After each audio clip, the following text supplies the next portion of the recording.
कटिहार के आजमनगर थाना क्षेत्र के सिसिया पूरब टोला में मक्के की खेत से एक नाबालिग का शव 6 मार्च 2025 को बरामद हुआ था।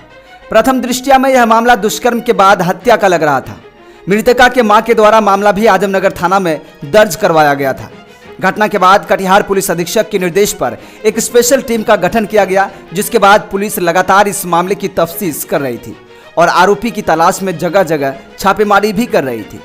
अनुसंधान के दौरान पुलिस को सूचना मिली कि आरोपी बारसोई रेलवे स्टेशन के पास कहीं छिपा हुआ है और बाहर भागने की फिराक में है। कटिहार पुलिस ने तत्काल छापेमारी कर आरोपी गुलाम हुसैन उर्फ नैयर को गिरफ्तार कर लिया। आरोपी ने घटना के बाद भी कबूल की है। आरोपी गुलाम हुसैन नाबालिग मृतका का मौसेरा भाई है। घटना के दिन आरोपी गुलाम हुसैन मक्के की खेत में पानी पटा रहा था और मृतका खेत में घास निकालने गई थी। वहीं गुलाम हुसैन ने नाबालिग के साथ दुष्कर्म कर गला दबाकर उसकी हत्या कर दिया था। इस घटना के बाद से इस पूरे मामले को लेकर इलाके में काफी तनाव हो गया था। फिलहाल इस घटना के आरोपी को पुलिस ने गिरफ्तार कर लिया है। हाँ, 6 मार्च 2025 को लगभग 11 बजे सूचना प्राप्त हुई थी कि आजमनगर थाना क्षेत्र में ग्राम सिसिया पूरब टोला में मक्का खेत में एक बच्ची का शव बरामद हुआ था।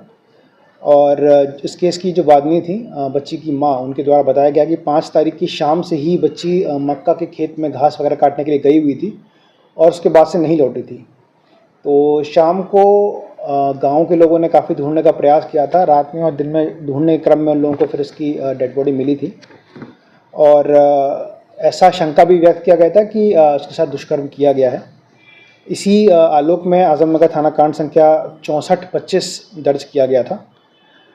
उसके बाद लगातार इसमें अनुसंधान जारी था। जितने भी लोग गांव में, गांव के बाहर, बगल वाले गांव के सभी जितने भी लोगों के ऊपर लोगों ने अपना संशय व्यक्त किया, उन सभी संदिग्धों को लगातार छापेमारी की जा रही थी, पूछताछ की जा रही थी। उसी क्रम में ये क्लियर हुआ कि इसी गांव में रहने वाला ये गुलाम हुसैन नैयर, पिता अशफाक, जो कि यहीं का रहने वाला है और जो कि मृतका का सौतेला रिश्तेदार भी था, इसी ने उस घटना के दिन ये भी शाम को मक्के खेत में पानी से पटवन कर रहा था।